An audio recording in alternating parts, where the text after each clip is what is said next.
Hello, everybody. We're sorry we're a few minutes late. We had a little technical problem, and some other people are coming on, so we're going to give it, why don't we give it 2 more minutes, and then we'll come back and we'll get the party started. So we'll be back in just a little bit.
Okay, we're going to get going. I'd like to welcome everybody and thank you for coming to our webinar on the TELEDYNE FLIR,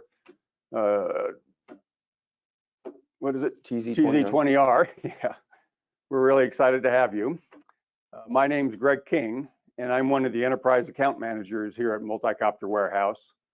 I cover the Eastern United States for public safety and inspection. And I also have Ryan Carter with me, and he's our public safety and inspection specialist covering the Western United States. So we're happy to have him here. And we need a slide change there, Greg.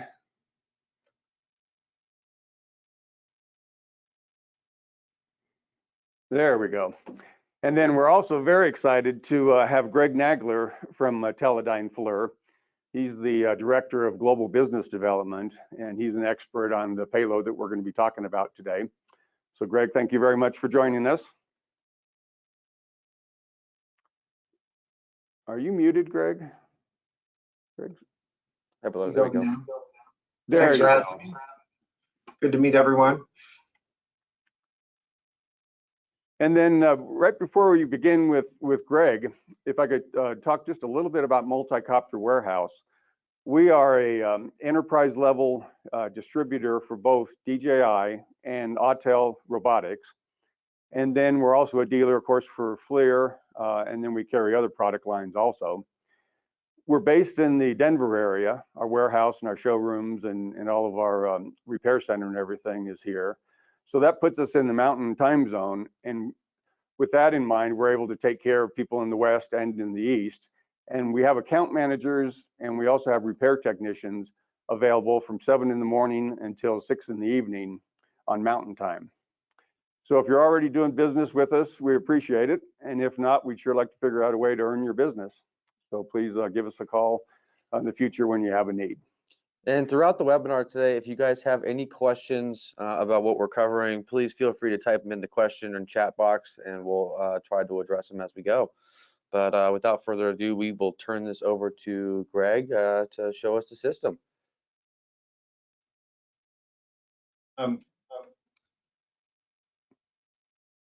Let's keep this going here. So, first of all, nice to meet all of you. I've been with the company 16 years and involved with our drone space, but before that, I was involved with our launch of the commercial security cameras and the maritime cameras and phone cameras, IoT devices, and we're just very excited to continue to release products for DJI airframe owners and people that use airframes not made by DJI. We work closely with Autel and a whole bunch of companies here in the United States and around the world that are doing thermal aerial imaging. So we're going to talk a little bit today about the unique point of this camera, why we made it, what you can expect from it. But I just wanted to say at the outset here that it's a pleasure to kind of connect with end users and integrators who may have used our products for a while, and we've had some ups and downs, a little bit of confusion the last couple of years, but I can say that the investment that our company's putting into this vertical and the new parent that we have with Teledyne, it's just never been stronger. So stay tuned for this product and others. And I hope by the end of today, you'll get any questions you have about TC20 R answered and journey together. Quick background, I think you know Teledyne. Oh, shit. And sorry, Ryan? Yep. I think we got muted for a second, but you're back on. Oh, okay. Yeah, so we're active in visible. We're Sony's largest visible camera customer here in North America. We're active in ultraviolet and LiDAR. We're on the James Webb Space Telescope, so we make the highest resolution thermal camera in the world. I think it's a 55 megapixel, looking at the origin of the universe. A whole bunch of different payloads, shortwave, gas imaging, and there's probably a camera that we make that does it. Solutions in semiconductors, so everything from chip design through full solutions we handle. So you'll know when you buy a camera from Teledyne FLIR that the process is vertically integrated. And now with Teledyne, we even own 2 new MEMS foundries. So we have been, and we still are working with foundry partners. But one of the things that happened in May last year is that we inherited some semiconductor production facilities that are being used now for automotive sensors and E2V sensors, visible cameras, and we're looking into whether we're going to start producing in mass production our thermal sensors through those captive foundries too. And in terms of domain expertise, Teledyne had as much or more autonomous navigation solutions as we did at FLIR. Some of them were in brand new areas that we hadn't really addressed. You'll see here in the middle of the slide the PackBot, which is the U.S. Army's leading autonomously navigating robot. We purchased that company, Endeavor, about 5 years ago, but they've been using FLIR sensors for about 15 years for the Arby's robot. And this company kind of spun off a division called iRobot, which you may own their product. It's a vacuum cleaner. My wife loves it. So we've been working in the field of robotics on the ground, and in the Teledyne, we now have some undersea interesting navigational submarines, basically, which it's helpful when we design payloads for DJI drones and other drone makers, because we can bring a lot of total solution expertise and not just sensor expertise to those applications, because we're pretty familiar with the whole food chain and what customers are looking for. So you're on this webinar today to kind of learn about what is this optical zoom camera and what can it do. At least for 10 years since I've been in the company, a lot of customers ask for zoom, and your visible camera is made by Canon or Sony. I'm sure they have a zoom optic because you can see your kids more closely on the soccer field, and You don't have to run out into the middle of the soccer field to get a clear image of your kid, right? You're standing there on the sideline and using the zoom. So, the question is, why haven't we been doing this more in thermal?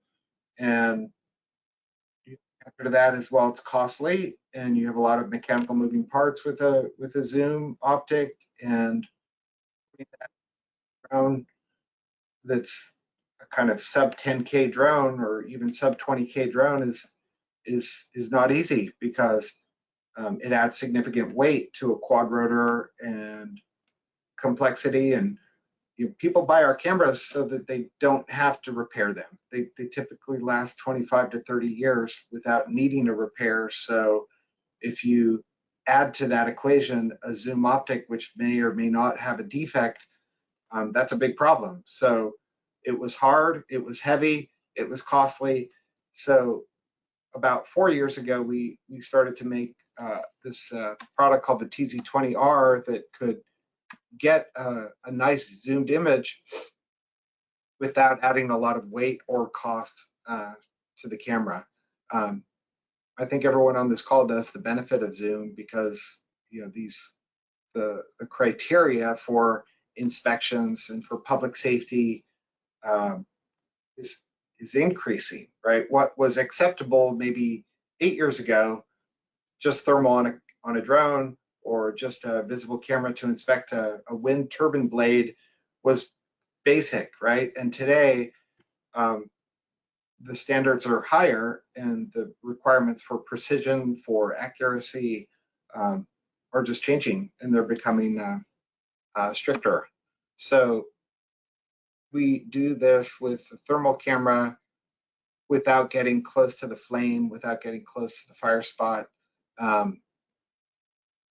And that was sort of the problem area that the TZ20R was meant to address.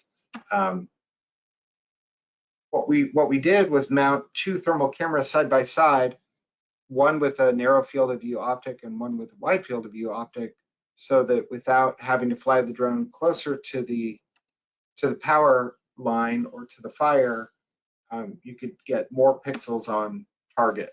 So,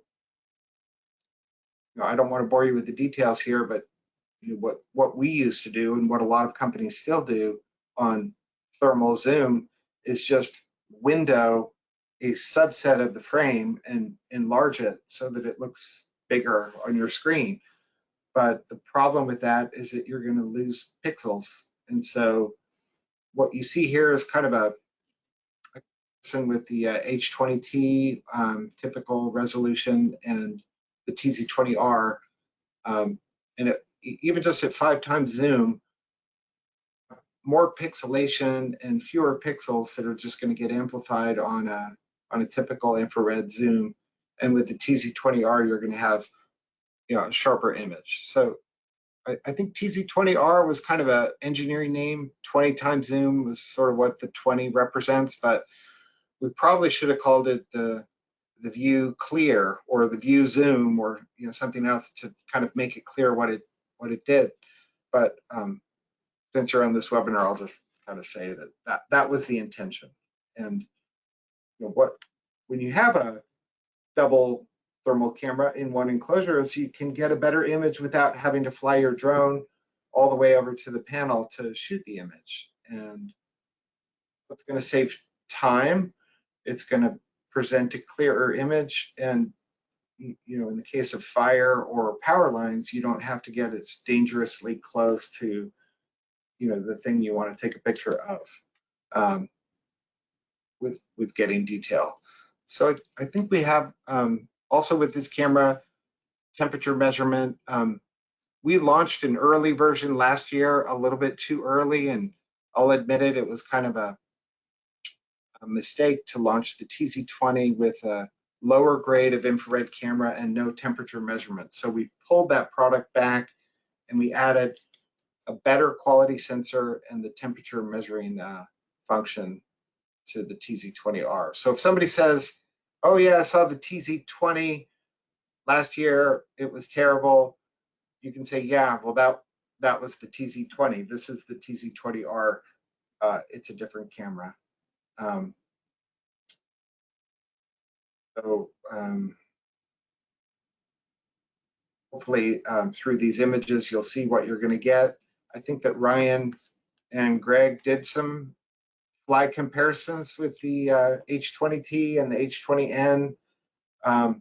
It's important for us to have, with this camera, full compatibility with the DJI airframe, so that you're very happy with that platform, and you want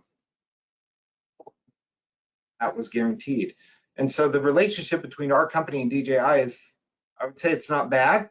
There's no animosity, and they were supportive of us making, more thermal cameras for their drones. So this won't be the last product that we make together for them. They have a huge installed base of end users in this country. Well,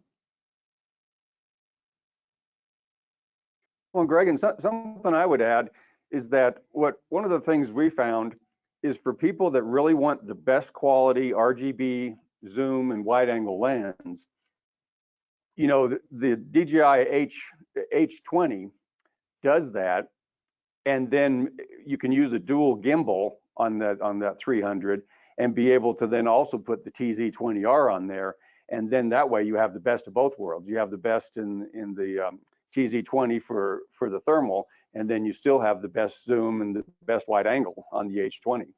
And that's something that we see people do.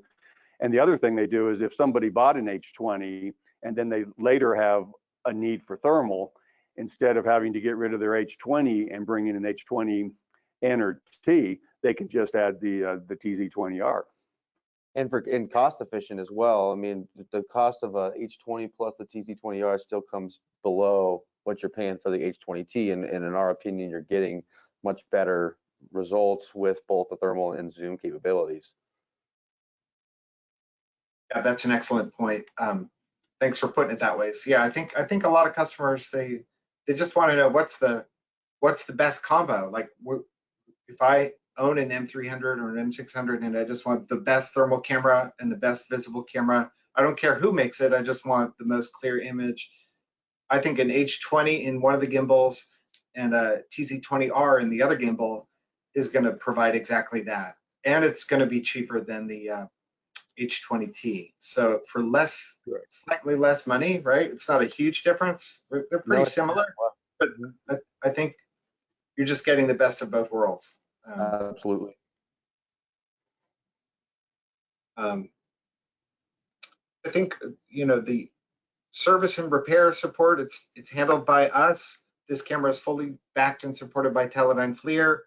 The gimbal's actually made by DJI, and they fully back and support their gimbal. This is showing what, first responder or search and rescue use case, being able to find people at distance. It's just a lot. This is important if you're doing surveillance of public safety, if you're a law enforcement operator, or if you're somebody looking for a skier on the hill or in dense forestry. So the best thing we could do is have you guys, try the camera, because what we've noticed this year is that there was a little bit of an awareness challenge. People didn't know that we were still making cameras for DJI airframe owners. So we have to educate people to say, okay, we're not doing next generation R&D together with DJI, right? The US government was sort of not a fan of that, right? They didn't want America's leading infrared camera company to do R&D together with this PRC company, but they still wanted us to be able to provide commercial off-the-shelf cameras to American end users who just wanted the best of the best. And the fact is 80% of the airframe owners in America still are DJI airframe owners, right? So the next chapter will be interesting. Nobody really knows what will happen in the future, but right now, this is the market, and we're just keen to provide this kind of clear thermal imagery to this market.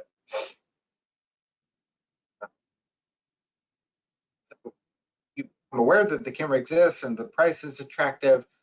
I guess hopefully through Ryan and Greg, you can actually fly the camera or fly it in a double gimbal arrangement with an H20 visible camera, so you can verify with your own eyes how it's going to work and whether it meets your requirements. Know that when you buy a camera from us, that the quality is there. The thermal camera is not made in Wuhan; it's made in Santa Barbara. The ability to service and support and receive training from Ryan and Greg or me, I'm always available to help you, kind of understand how to use our cameras. This is kind of an interesting side by side where you're showing somebody with his arm up, and what's he holding? Is he holding a broom, a shovel, or a gun? In this case, it's a gun. So, that's your image or a pixelated image. The situation awareness might be harder to determine. So, when you get close to the target, without a thermal zoom, this guy could shoot at your drone, right? Or maybe he could use some sort of drone defeat mechanism, an RF jammer or something to take it down. But from a safe standoff distance with an optical zoom, you can get a lot more information. So we still have this online, set of PowerPoints and videos that Dave Lee made for us when he was here. And we'll be at several shows this year, so hopefully you can get your hands on the camera. We had it at PowerGen in Dallas. We'll have it in Las Vegas at the commercial UAV exhibition there. Probably Interdrone, and then in those shows. And now we'll work with Ryan and Greg to make sure that you can get a live demonstration of this camera. This last bit here is kind of on some of the other things that we've been doing. Methane mitigation has become a bigger area, and tackling methane leaks has been pretty hard to do without a drone, right? Because it's such a large area. But the EPA and our presidential administration wants to in place to measure methane leaks, and we have cameras that have been doing this for 10 years. They just haven't been flyable easily, but we work closely with a couple of companies in Europe to kind of make a drone mountable, right? So this is a DJI airframe mountable camera. It could do large area methane monitoring. If you have other questions, please feel free to reach out to me anytime, or Multicopter Warehouse. We're keen to get the information you need on TZ20 R and any other cameras made by our company. Very true, and yeah, we're if you're going to be in the Denver area, or you're going to be coming, if you live here, or if you would be coming to this area, feel free to call us, and we'd be happy to fly the drone and shoot whatever kind of subject you'd like to do a test on this payload or any of the payloads. And we do have these in stock. Ryan and I have been flying it, and we've just been amazed, and especially at that 5 power, it's just you can't believe how sharp it is. And Greg, I think you must have answered all the questions, because we don't have any questions coming up. We'll wait a few more seconds to see if anything pops up, but otherwise we really appreciate you going through this with us. And if anybody has any questions, please feel free to reach out to any of us. Yeah. Always that. And then this was recorded. This was recorded and will be on our YouTube. It'll be up on our YouTube channel, and then also on our website if you'd like to send it to anybody else. And then we have lots of other videos up there that you can peruse.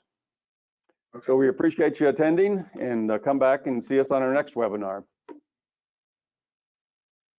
Everyone, thanks Ryan and Greg for taking time to give me a chance to speak to some of your customers here. Thanks for joining us. I could talk for hours about our cameras, and very excited to build up this business globally. So Yeah, and one more thing I will add is if you aren't able to get to the Denver area and you did want to see even some sample photos that you guys wanted to use with the analysis tool to see if it would fit your needs, that's something that we can get some deliverables passed over to you. So yeah, any questions you have, like Greg said, reach out to either me or Greg with FLIR. So yeah, thanks you guys again for joining us, and keep an eye out for future webinars that we'll be hosting. Bye-bye.